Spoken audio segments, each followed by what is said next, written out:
네, 안녕하세요. 히쌤 교실의 히쌤입니다. 오늘은 로마 문화와 그리스도교의 등장에 대해서 보도록 하겠습니다. 바로 들어갑니다.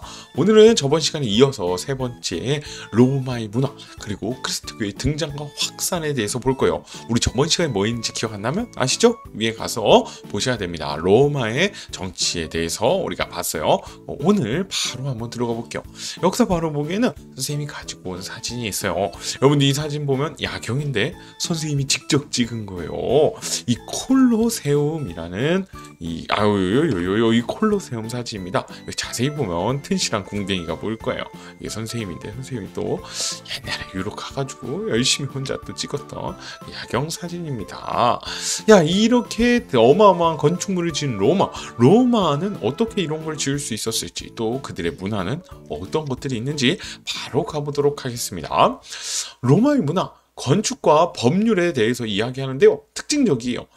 일단 특징이라는 것 자체는 실용적입니다. 상당히 실용적인 문화를 가지고 있어요. 특히 그 실용적으로 어떤 것들이 있냐. 건축에서는요, 도로, 다리, 수도시설 같은 것들을 정비하고 만들었습니다. 그래서 로마 시대 때 만든 도로가 지금까지 남아있는 경우도 있어요. 아파도가도라고 해가지고요. 모든 길은 로마로 통한다라고 하는 말이 있죠. 이 로마는 넓은 영토를 만들고서요. 그곳으로 다 로마로 통하게 길을 만들었다고 합니다. 그리고 다리도 만들고요. 그리고 이제 도시에 많은 사람들이 살다 보니까 그 사람들의 식수 또는 하수를 만들기 위해 수도시설도 정비했고요. 거대 건축물을 건설하는데요. 아까 봤던 이런 콜로세움 또는 이 사람들이 목욕도 좋아했었어요. 그래서 공중 목욕탕 같은 것들을 만들었습니다. 건축뿐만 아니라 법률에서도 뛰어난 이제 이 로마인들의 실력이 나오는데요. 12표법이라고 해서 공화정식에 이 사람들에 대해서 법을 성문화하는, 이제 관습적으로 내려오는 그 법을 이제 문구로 딱 만드는 이 12표법부터 시작해가지고요. 영토가 넓어짐으로 인해서 이 로마 시민들에게 해당하는 법을 만듭니다. 로마 시민들에게 해당하는 법을 만들고, 이게 제국으로 더 넓어지면서 만민법이라고 해서 제국 내에 있는 로마 시민뿐만 아니라 여러 민족들에게도 똑같이 법을 적용할 수 있는 법으로 발전해 나갔어요. 이것이 로마법을 집대성하게 된 건 유스티니아누스 법전입니다. 이 유스티니아누스 법전은 유스티니아누스 황제 때 만든 건데 동로마 시대의 황제예요. 그래서 이 법은요, 지금까지 유럽뿐만 아니라 전 세계의 법의 기반이 됐다라고 보시면 될 것 같아요. 그래서 로마의 이 건축과 법률이 로마 문화의 핵심이다라고 보시면 돼요. 그래서 오늘 사진, 이게 콜로세움이잖아요. 여기 보면 로마 원형 경기장 중 가장 큰 규모예요. 로마는 이 원형 경기장을 곳곳에 만들었습니다. 곳곳에. 근데 지금 지금 이탈리아의 수도 이 로마에 남아있는 이 콜로세움이 가장 유명하잖아요. 크기도 가장 크고요. 둘레가 527m, 높이가 48m. 어마어마한 크기죠. 문제는 이게 정말 옛날에 만들어졌다는 거예요. 지금 거의 2000년 가까이 전에 만들어졌다라는 거죠. 이게 참 재미있는 겁니다. 내부에 5만여 명의 관객을 수용할 수 있다. 지금의 축구 경기장 같은 곳이요. 여기서 이제 검투사들의 시합 또는 맹수와의 싸움, 이런 것들이 이루어졌다고 합니다. 이 콜로세움 안의 모습은 선생님이 직접 찍은 건데요. 요렇게 생겼어요. 지금 모습이죠. 여기 보면은 이렇게 판이 돼 있는 거 있나요? 이곳은 그냥 뻥 뚫려 있어요. 근데 지하 시설이죠. 실제는 요런 판이 요 전체를 이렇게 뒤집어서 나무 판자를 쫙 깔았겠죠. 그래서 그 위에서 경기가 이루어지고 그 밑에서는 맹수들이나 또 검투사들이 대기하는 장소로 쓰여지지 않았을까라고 예상을 하고 있습니다. 그리고 요 주변에 요런 곳에 이제 사람들이 거기서 구경을 하는 그런 장소죠. 그래서 5만 명을 수용할 수 있는 어마어마한 건축입니다. 이거는 돌과 시멘트로 만들어졌어요. 그러니까 콘크리트 같은 그런 시멘트를 로마 시대 때부터 만들었다. 그래서 이 건축술이 어마어마하게 뛰어났다라는 걸 우리가 알 수 있습니다. 그리고 이건 로마 시대의 목욕탕이에요. 지금도 남아 있습니다.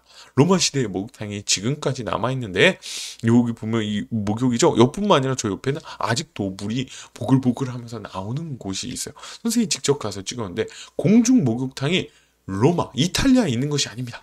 영국에 있어요. 영국의 베스라는 동네가 있어요. 이 베스, 여러분들 영어를 공부했으면 BATH, 베스. 이거 목욕탕이라는 뜻이죠. 목욕. 이제 목욕하는 그런 곳인데 마을 이름이 목욕탕이에요. 왜냐면 로마 목욕탕이 옛날부터 유명해서 마을 이름이 그렇게 전해져 내려오고 있어요. 그래서 선생님이 직접 가서 인증샷을 찍어왔습니다. 이렇게 얼굴이 상당히 부담스럽네요. 얼굴이 부담스러워. 여기 로마 목욕탕이 그대로 보존되어 있고요. 여기에는 로마인들이 어떤 식으로 목욕을 했는지 같은 것들이 나오고 지금의 찜질방이라고 할 수 있는 시설도 존재했다는 걸 여기 가서 선생님이 봤습니다. 재미있어요. 그리고요, 이제 로마 문화에서 또 빠질 수 없는 게 이 크리스트교입니다. 크리스트교, 여러분들이 잘 아는 건 기독교라고 이야기를 하죠. 이 기독교뿐만 아니라 천주교, 동방 정교회 이런 것들이 있는데 이런 것들을 하나로 뭉쳐서 크리스트교라고 이야기를 해요. 이 크리스트교가 어떻게 등장하고 확산했는지 알려면 선생님과 같이 한번 볼 건데요. 예수의 가르침을 전파로 시작합니다. 여러분들 우리가 이제 지금 서기 2022년이죠. 그래서 서기는 예수의 탄생 이후로 이야기한다. BC, Before Christ 이렇게 하잖아요. 서기 이전, 예수의 탄생 이전을 BC라고 하잖아요. 요즘은 BCE라고 해서 그냥 그 시점으로 다르게 이야기를 하지만 어쨌든 지금은 예수의 그 탄생을 기점으로 우리가 연도를 셌다라고 이야기합니다. 그런 것처럼 예수가 그 당시에 가르침을 막 이렇게 했대요. 성경에서도 나오고 역사학자들도 예수의 실존에 대해서 어느 정도 인정하는 것 같아요. 그래서 이것에 대해서 이 예수가 가르치고 뭐 죽잖아요. 그리고 뭐 부활하고 이런 내용들이 크리스트교를 성립하는데 아주 중요한 역할을 한 것 같아요. 그러고 나서 여러분들 교회 다니는 친구들은 들어본 적이 있을 텐데 뭐 베드로나 바울 뭐 이런 사람들이 있잖아요. 이런 사람들이 예수의 가르침을 전파하면서 종교가 만들어져요. 예수를 믿는 사람들이 이렇게 모여지게 되죠. 그리고 이것들이 노예, 여성 하층민을 중심으로 많은 곳으로 확산됩니다.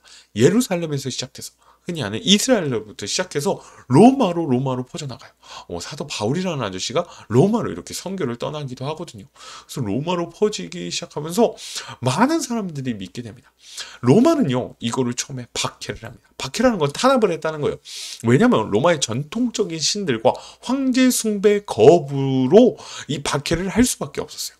로마의 전통적인 신들, 여러분들이 잘 아는 제우스나 아레스 이런 신들 있잖아요. 그리스 로마에 나오는 신들 뿐만 아니라 우리 아우구투스, 옥타비아누스가 황제로 죽고 나서 이제 추존되면서 그 사람을 신격화했습니다. 그래서 황제를 숭배해야 했어요. 하지만 기독교인들은 이거를 거부했어요. 그러다 보니까 박해를 할 수밖에 없죠. 죽이고 막 이렇게 탄압을 했습니다. 그러지만 이 기독교의 세가 박해 때문에 줄어들어야 되는데 줄지 않고 계속해서 늘어갔어요. 그래서 이제 로마가 좀 흔들리는 상황에서 이 콘스탄티누스가 대제가 선생님 저번 시간에 얘기했죠. 로마를 다시 중흥시키기 위해서, 부흥시키기 위해서 노력하는데 그 중에 하나가 크리스트교를 공인합니다. 공인이란 건 공식적으로 인정하는데요. 이 밀라노 칙령, 여러분들이 기억했으면 좋겠어요. 밀라노 칙령으로 인해서 공식적으로 그리스도교를 인정하게 돼요. 한마디로 이제 박해를 끝내게 됐다는 겁니다. 그러면서 국교화를 시켜요. 이제 4세기 말에 이제 콘스탄티누스 대제가 아니고 그 이후에 황제가 로마의 국교로 인정을 합니다. 그리스도교가 국교다라는 건 로마 사람들은 그리스도를 믿어야 한다라고 인정을 하게 되는 거예요. 그러면서 세계적인 종교로 성장하게 되는데요. 이게 로마의 영토와 비슷한데 이 로마의 영토에는 이제 국교화가 되다 보니까 그 이후에 이 로마 영토에 있는 사람들이 그리스도를 믿게 되는 겁니다. 그래서 유럽의 종교적인 기반이 바로 이 그리스도가 됐다라는 거예요. 그러면서 선생님이 또 물어보고 싶은 게 있어요. 자, 신기한 게 이 박해받던 그리스도교가 어떻게 유럽 전역에 확산된 걸까라는 거예요. 계속해서 박해받았는데 이 사람들이 왜 이 그리스도교를 계속해서 믿게 되고 결과적으로는 유럽에 그 로마의 국교가 되며 그리고 유럽에 지금까지도 그 문화의 기반이 될 수 있었을까라는 걸 한번 생각해서 여러분들의 생각을 논리적으로 적어보시면 좋을 것 같아요. 야, 여러분들 이 댓글에 잘 참여하시고 선생님한테 와가지고 저 댓글 썼어요 라고 얘기하시면 선생님 상품 준다고 했잖아요. 아직까지 받아간 친구들이 없어요. 빨리빨리 와가지고 상품 받아갔으면 좋겠어요. 야, 그러면 여기까지 너무 잘 들어줬고요. 우리 다음 수업 시간에 어떤 이야기가 있을지 기대하시면서 또 만나도록 해요. 우리 다음 시간에 만납시다. 안녕.